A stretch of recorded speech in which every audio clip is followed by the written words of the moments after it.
Muy buenas. En la confluencia de 4 galaxias, marketing, datos, tecnología y derecho, hemos creado este espacio, donde entrevistaremos a CMOs, DPOs, CDOs y otras criaturas salvajes de procedencia dispar. Yo soy Sergio Maldonado y esto es Masters of Privacy en castellano. Bien, en el arranque de la cuarentena por el coronavirus, tenemos hoy con nosotros a Natalia Martos, nada más y nada menos, que es CEO y fundadora de Legal Army, que es de muchos conocida en el ámbito de derecho de las nuevas tecnologías y sobre todo privacidad. Dirigió privacidad en el grupo Prisa a nivel global hasta 2016. Antes de ello lo hizo en Twenty, la red social española. Fue socia después de Andersen Tax and Legal. Antes de ello, of Counsel de Pérez Llorca, donde dirigió el área de privacidad, tecnología y negocios digitales. Ha estado en el directorio de Best Lawyers en el 18, 19 y 20, galardonada por el Legal 500, en fin, un sinfín de reconocimientos. Con Natalia vamos a hablar de las aplicaciones móviles, las apps que han salido para ayudar a la población a gestionar el coronavirus, a autodiagnóstico, a reducir la carga de trabajo sobre el sistema sanitario. Y de ahí nos iremos yendo, empezando primero a hablar de la base legal que puede servir a estas aplicaciones para tratar datos de salud. Nos iremos yendo hacia, en general, qué pasa con las aplicaciones móviles y el tratamiento de datos. Un tema que llevamos tiempo arrastrando y que tocaba abordar. Vamos a ello. Natalia, gracias por venir a este podcast. Muchas gracias a ti, Sergio, por invitarme. Un placer. Te voy a preguntar una cosa, que es, están surgiendo un montón de servicios digitales, bien aplicación móvil, bien webs, para ayudar a la población en este momento de crisis sanitaria pública del coronavirus. ¿Qué piensas de estos servicios y la forma en la que pueden hacer cumplir el marco normativo? Pues mira, efectivamente están surgiendo todo tipo de aplicaciones móviles que te permiten saber si tienes o no tienes el virus, te hacen una serie de cuestionarios, incluso te permiten la ubicación para que en un momento dado pues sepas dónde está el centro sanitario más cercano. Entonces, a priori, para un ciudadano de a pie pues puede ser tremendamente útil porque todavía seguimos teniendo confusión, dudas, y no es fácil saber si tenemos o no tenemos, y esto puede servir, nos puede dar una orientación sobre los síntomas, pero hay que tener cierta precaución, y es que son unas aplicaciones que recaban datos que se llaman de categoría especial porque son datos de salud y por lo tanto son especialmente sensibles. Entonces, si recabas estos datos cumpliendo con la normativa vigente, informando perfectamente de para qué se hace y cuál va a ser la utilidad de ese dato, estupendo, si sigues todas las recomendaciones. Pero puede que haya aplicaciones en toda esta vorágine de apps, ¿no?, que haya aplicaciones que tengan otro tipo de intereses que no conocemos y que no sean estrictamente el de decirte si tienes o no el virus. Entonces, ahí es donde está el peligro. Claro. En España creo que ya se avecina la llegada de una app oficial, por fin, ¿verdad? Eso es. Hemos leído, hoy se ha publicado en diferentes medios que el gobierno está impulsando el desarrollo de una aplicación móvil, y esta aplicación básicamente lo que permite es lanza un cuestionario automático para los posibles pacientes en los cuales se va a recabar datos sensibles. Lo que hacen es hacer un registro de personas que han sido contactadas y que han dado positivo en este cuestionario, y lo que se le puede hacer luego es un seguimiento, porque de los datos recabados de la gente que ha hecho este cuestionario y da positivo, lo que hay es una cesión de estos datos a sanidad. Por lo tanto, ahí tienes la colaboración del gobierno, ¿no? Y por qué está respaldada por el gobierno. Vale, ¿y hay una base legal para el tratamiento? Bueno, en este caso hay varias bases legales, porque sí que es cierto que el Reglamento Europeo de Protección de Datos permite, como base jurídica o legitimadora del tratamiento de datos, el control de las epidemias, y no solamente el control, sino el seguimiento cuando son enfermedades infecciosas y también el interés vital. Con lo cual, ahí tenemos una ventana, una espita, a través de la cual todo lo que digamos lleve el sello gubernamental del Gobierno central, específicamente en este caso que vivimos un estado de alarma, pues tiene sentido que sea controlado de esta forma. Vale. ¿Y qué hacemos con el resto de apps? Porque han salido un montón de alternativas. Pues el resto de apps hay que estar muy ojo y visor y estar muy prevenido y tener cuidado, ¿no? Pues hay que leer detenidamente la política de privacidad, porque esta aplicación, si la vamos a utilizar sin el ámbito y sin el respaldo del gobierno, sí que debe garantizarnos que va a limitarse exclusivamente a recabar datos para darnos el diagnóstico o no, para ayudarnos. Pero tenemos que estar 100% convencidos de que esa aplicación no utilizará el dato para cualquier otra cosa que no sea la finalidad que estamos comentando, que es detectar si tenemos o no coronavirus y monitorizar ese virus. Por lo tanto, yo, ante la duda, mi opinión personal es que me quedaría con la que está respaldada por el gobierno, porque creo que es un momento que puede ser muy aprovechado por gente oportunista y por intereses privados para otro tipo de usos del dato. Claro, claro. Sí, veo que se abren dos vertientes, ¿verdad? Una positiva, que es la de la posible interoperabilidad, que estaba yo pensando viendo el otro día esto, que si hubiera una manera de volver a los principios de Open Data y que quien lanza una app pudiera utilizar una taxonomía compartida y que pudiéramos investigar todos a la vez y que no sea solo, venga, yo lanzo mi app, esta es la oficial, quítame las demás de en medio. Y la negativa, que es la que dices ahora, que es toda la gente que se está aprovechando, y ha salido esta alerta de la FTC en Estados Unidos diciendo que cuidado con el scam de los servicios de coronavirus. ¿Qué piensas del potencial de compartir datos entre diferentes apps al servicio de la ciudadanía? Pues sería, Sergio, una oportunidad maravillosa, porque de hecho se está pidiendo a gritos ese avance en la investigación científica, en la investigación a todos los niveles usando el dato. Y de hecho es cierto que el gobierno, la situación que está viviendo el gobierno y todos los gobiernos, todo lo que es una autoridad pública, ahora mismo no puede enfocarse en mucho más allá que salvar la papeleta que le está tocando.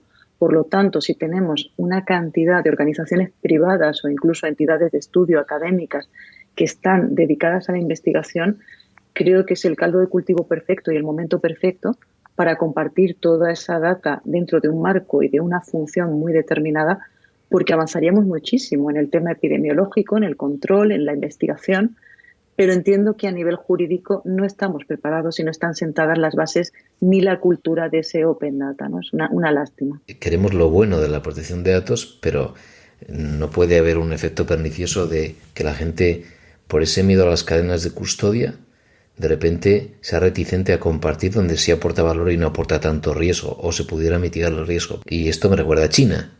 Exacto, es un gran ejemplo porque, como sabemos, China es un régimen muy diferente al régimen que vivimos en la Unión Europea, que es de protección de la privacidad, es un derecho fundamental la protección de datos, y en China es un régimen totalitario, no debemos olvidarlo, donde la privacidad no es un valor fundamental que se proteja, sino que se antepone el régimen del gobierno, el control ciudadano y el control sobre todo del comportamiento de los chinos, en el sentido en que tienen ese rating social chino que han inventado, donde interconectan su historial clínico con el historial policial, con el historial de transporte que utilizan y de infraestructuras para hacer digamos, carnet de puntos. Vale, pues ahí entonces había salido una app que era del sector privado en principio, y esa permitía tener este código de color en función del autodiagnóstico, y en ese momento que tú obtenías un color rojo que demuestra que estás en situación de riesgo o probablemente tengas ya el virus,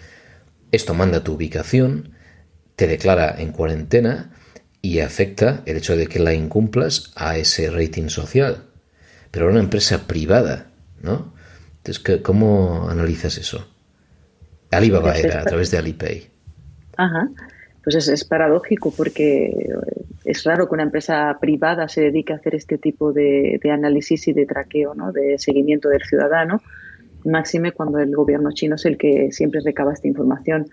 Entonces me parece peligroso, bueno, como muchas de las actividades que hace este gobierno en cuanto a la privacidad, pero sobre todo me llama poderosamente la atención que entre el sector privado, y creo que en algún momento toda la información que se recolecte va a pasar indudablemente a servidores públicos que van a controlar no solamente, como decimos, la finalidad que se promueve parece ser que es el control, el autocontrol del virus, pero en cuanto llega al servidor vemos que se interconecta con ese rating social chino, con ese sistema de puntos, digamos, de la ciudadanía china, y entonces le puede interferir.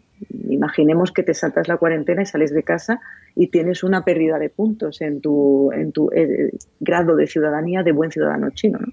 Pues aquí hay un incumplimiento absoluto de las premisas de cómo entendemos la privacidad en Europa. Pero claro, claro. Black Mirror total, perdiendo estrellas ahí Absoluto. por el camino.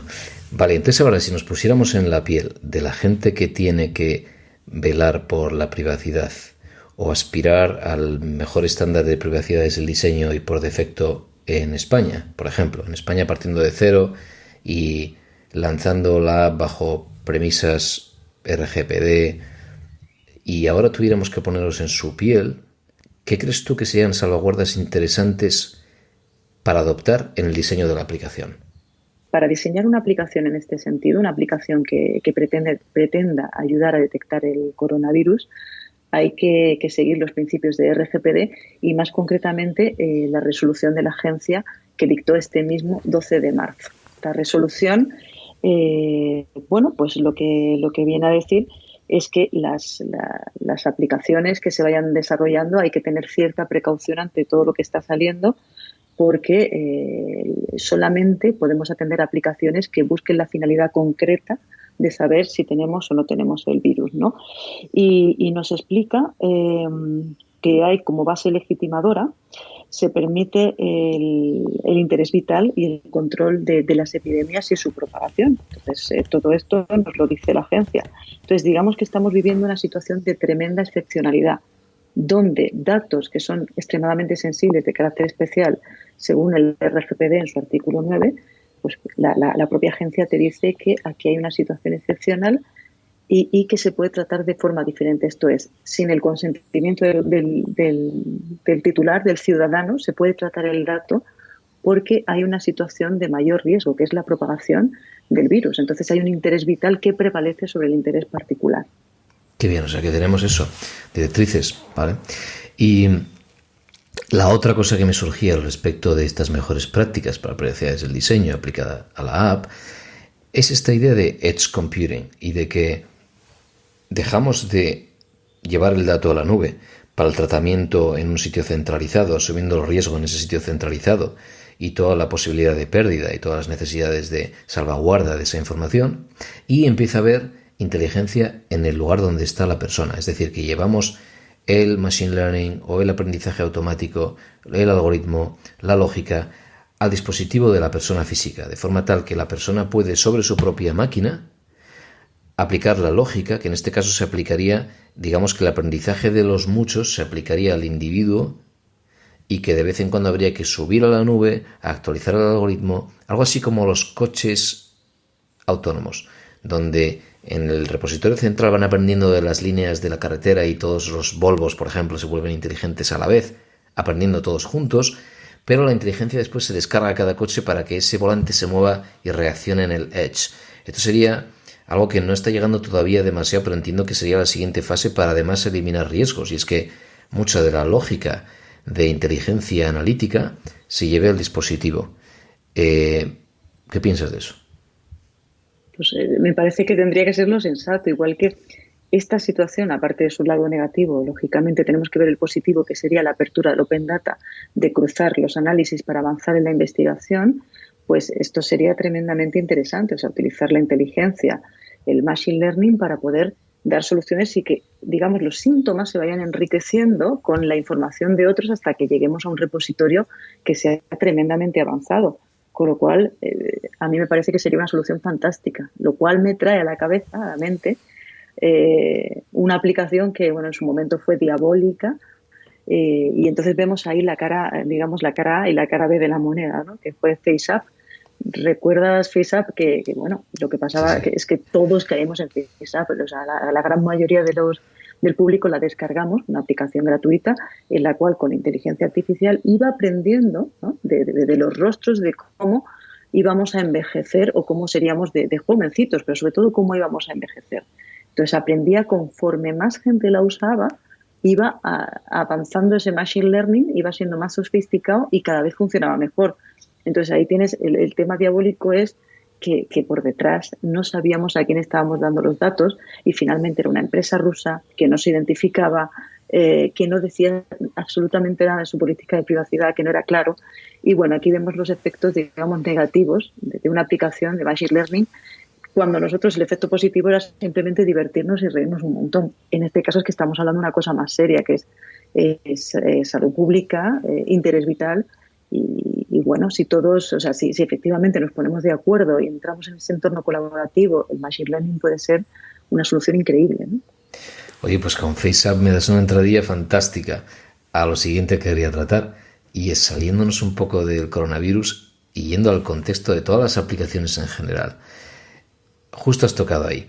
En el caso de FaceApp sabíamos poco acerca de lo que pasa, y me acuerdo cuando en su día estaba analizando esta idea de FaceApp, me puse a comparar con otras aplicaciones que usamos todos, y por la lista de las más populares no solo en España, España, Francia, Alemania y tal, están los juegos, que te descargas juegos así bastante frívolos, ligeros, que la gente utiliza en el metro, pero que también muchos de ellos se instalan para los niños, que de repente viene un niño y te dice, instálame esto, y la gente, porque se calle, pues venga, se instala un juego. Y muchos de estos juegos, que muchos pertenecen a la misma empresa o al mismo broker en Europa para el editor de juegos en China, por ejemplo, están dedicándose de forma indiscriminada a vender datos al mercado de enriquecimiento de audiencias sin un consentimiento válido. No sé cuál es tu perspectiva de esto, de qué está pasando con las apps, qué nivel de pirateo hay ahí, en qué punto estamos y qué crees que habría que hacer. Pues sí, eso abres un tema que es fascinante porque el mundo de las apps yo creo que tiene todavía mucha parte turbia y que no se sabe. Entonces, solamente los que estamos, no solamente en el sector, sino en el sector y además metidos muy cercanos al tema de publicidad, somos los que conocemos lo que realmente hay, ¿no? Y es que realmente cuando la gente se descarga aplicaciones, no siempre se está descargando para la finalidad para la que quiere, como en este caso pueden ser los chavales con los juegos. Lógicamente los chavales la descargan, puede ser en el dispositivo del padre, de la madre, y no están leyendo bajo ningún concepto, lee un chico una política de privacidad. O incluso puede que esa app sea extranjera y no se someta a ningún tipo de legislación y piratee. Y efectivamente eso sucede. Sucede porque lo conocemos por los dispositivos SDK que bien conoces, que cuando de repente te bajas una determinada app que, bueno, pues no cumple los requisitos y garantías, a lo mejor no lo sabemos, pero nos estamos bajando un pequeño archivito en nuestro dispositivo móvil que nos está no solamente geolocalizando y siguiendo, sino que está analizando qué otras apps tenemos, por dónde estamos navegando cuando estamos en browser dentro del móvil, navegando, y empieza a cazar todos nuestros hábitos, tendencias, hábitos de consumo, sin nosotros tener ni siquiera, o sea, ninguna idea de que eso está sucediendo. Entonces, eso sucede y es una realidad y está pasando. Pero bueno, si quedan al margen del RGPD, pues intentan colarse de alguna u otra manera. Pero ese mercado existe y sería bueno que la gente supiera que eso puede suceder. Claro, y como la gente al final, pues tú has dicho, y instalamos cosas sin mirar mucho, sin leer mucho, aceptamos todas las condiciones, queremos empezar rápido, lo de siempre, la vida acelerada digital, pero en el ámbito más regulatorio y de autoridad supervisora actuando como, bueno, pues tutelando a la población, como es su rol, hubo un precedente en Francia, que en España no recuerdo ninguno, no he visto ninguno, que es el de Vectauri, que en su momento le prestamos más atención desde el punto de vista de las cookies a consentimiento válido, libre, informado, inequívoco, etc. Pero en paralelo en Francia se estaba analizando este marco de trabajo de la IAB, que se llamó Transparency and Consent Framework, el TCF, y ese TCF se puso a prueba con Vectauri, que no es que publicaron una app, es que son los que daban el marco de trabajo, era el gestor de consentimiento, que se lo daban a miles de apps que utilizaban este gestor para dar el OK, y resultó que estaba mal dado y se les amenazó desde la Autoridad de la Protección de Datos francesa, desde la CNIL. Es decir, de repente la mayor parte de las aplicaciones, y sin duda las que se consideraban oficiales por estar aplicando el estándar de la IAB, ni siquiera ellas estaban respetando un estándar de consentimiento. ¿Tú crees que te parece que el pragmatismo de los días ha llevado a un estándar no escrito, no validado, ni siquiera ético, que se ha convertido en el status quo? ¿O crees que la cosa va mejorando? ¿Cuál es tu perspectiva de cómo está recabando ese consentimiento para cosas como la venta de datos al mercadillo de onboarding?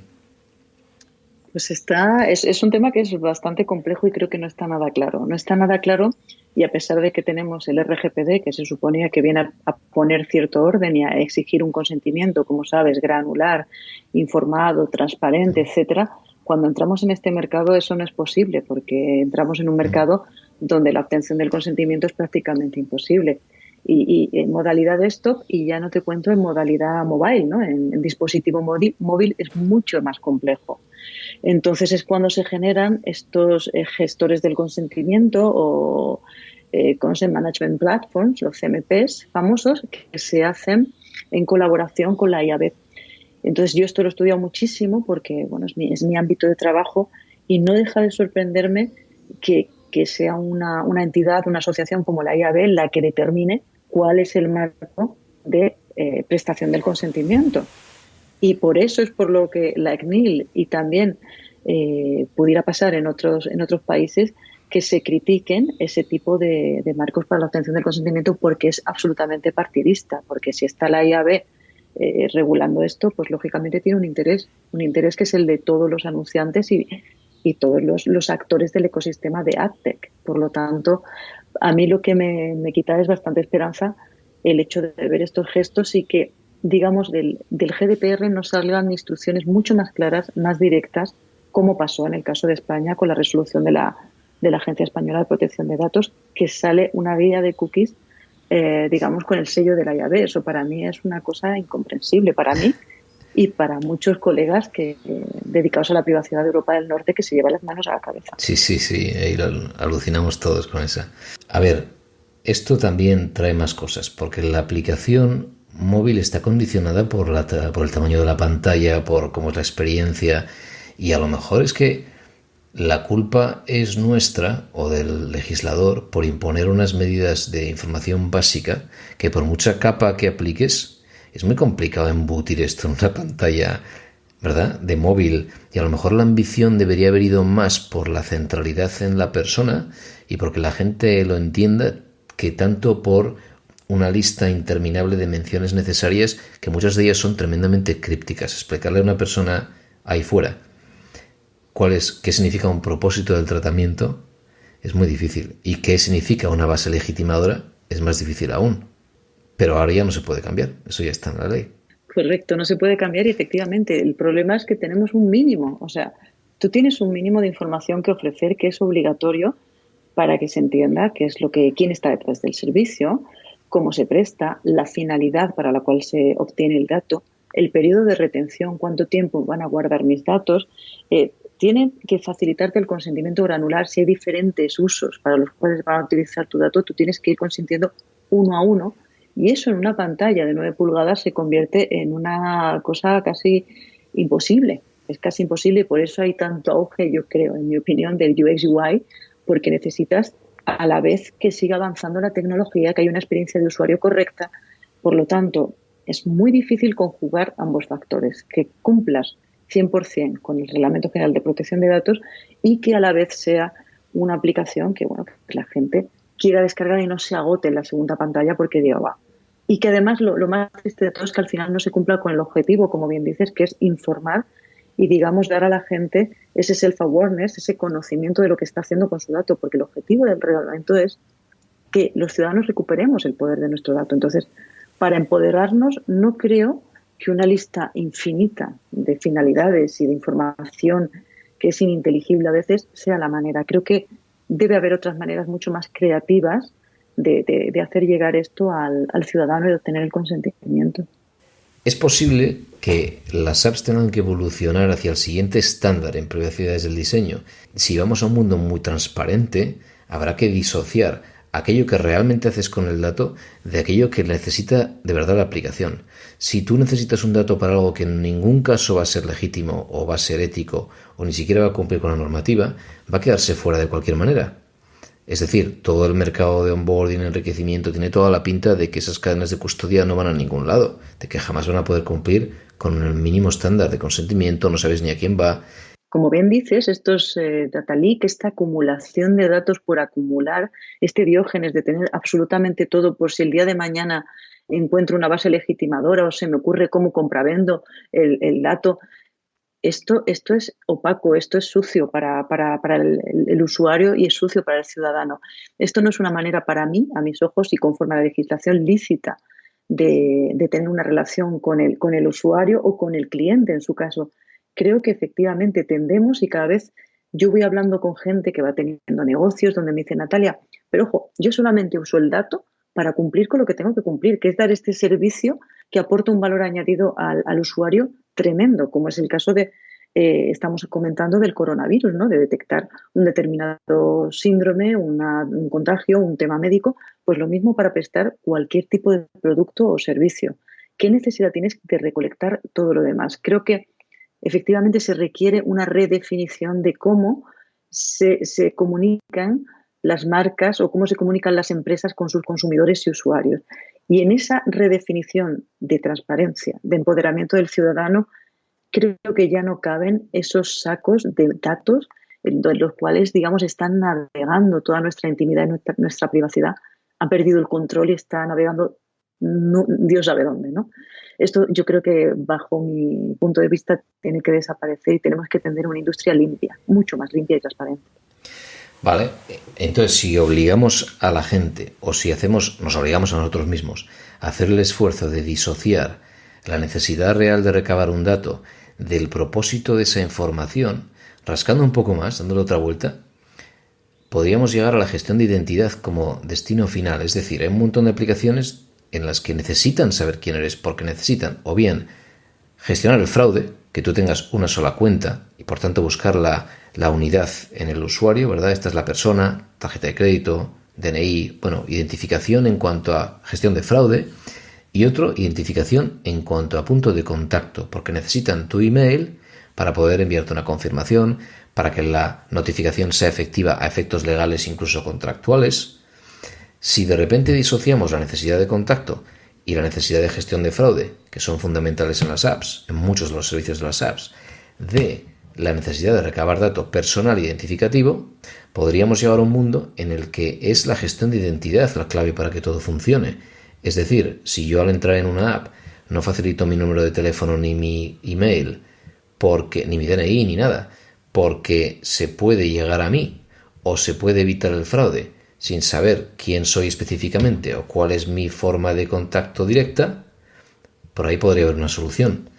¿Tú te has asomado a este mundo de gestión de identidad, incluso en el ámbito descentralizado de blockchain? Y no quiero abrir el melón entero, pero solo para saber qué piensas de hacia dónde crees que puede ir privacidad desde el diseño llevado al extremo, que es nadie tiene que saber quién eres o cómo contactarte. Hombre, es un tema complejo porque hay muchísimos intereses económicos cruzados a día de hoy, pero desde luego es un escenario ideal, utópico, y es a lo que deberíamos tender. O sea, solamente se utiliza el dato exclusivamente necesario para cumplir con la finalidad para la cual estamos descargando esa aplicación. El resto no tiene ningún sentido y algo malo están haciendo si están recabando mucho más datos, con lo cual la gestión de identidades es una solución fantástica. Lo único que me preocupa en el mundo de la gestión de la identidad es que se produzca un oligopolio y que finalmente, si te das cuenta, los grandes gigantes, que son los 3, 4, los GAFA, ¿no?, que gestionan nuestra identidad porque nos hemos hecho totalmente cautivos de esos servicios y productos, sean los que tengan exclusivamente acceso a esas identidades. Ese es el problema que yo veo, que haya un oligopolio y un abuso de posición dominante, y que el mercado en ese sentido no esté totalmente abierto, sino que solamente sean 4 los que conozcan esa identidad y sean verificadores de quiénes somos. Pero como idea, como concepto, es perfecto, absolutamente perfecto. Qué buen apunte, es verdad. Natalia, para acabar, un par de lecturas que nos puedes recomendar. Muy bien, pues lecturas recomendables. A mí siempre me han encantado los estoicos. Me apasiona Séneca, Epícteto y toda su pandilla.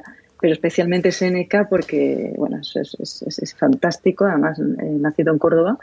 Y bueno, lo que me gusta sobre todo son sus ensayos sobre la vida, sobre la muerte, me encanta, sobre la amistad, sobre el ocio, porque es absolutamente contemporáneo. Da igual en el siglo que esté escrito, porque aplica perfectamente al día de hoy y te da una serenidad y una paz que no encuentro yo en toda la filosofía ni en toda la psicología, ¿no? Entonces, creo que Séneca es un buen libro de cabecera.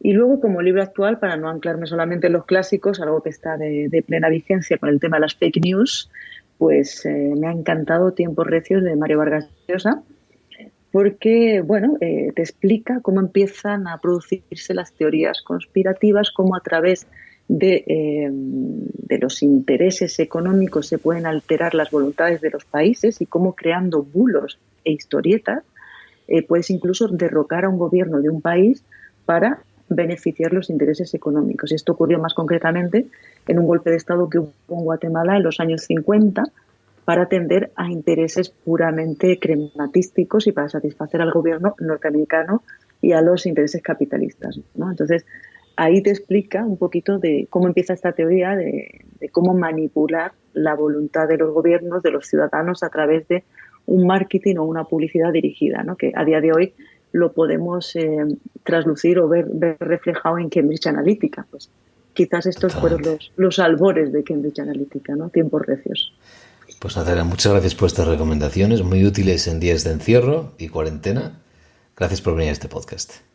Muchas gracias a ti, Sergio. Un placer, como siempre, hablar contigo y aprender muchísimo. Gracias. Hasta aquí hemos llegado hoy. Puedes consultar las notas del episodio en mastersofprivacy.com, incluyendo los links a artículos o libros mencionados y otra información relevante.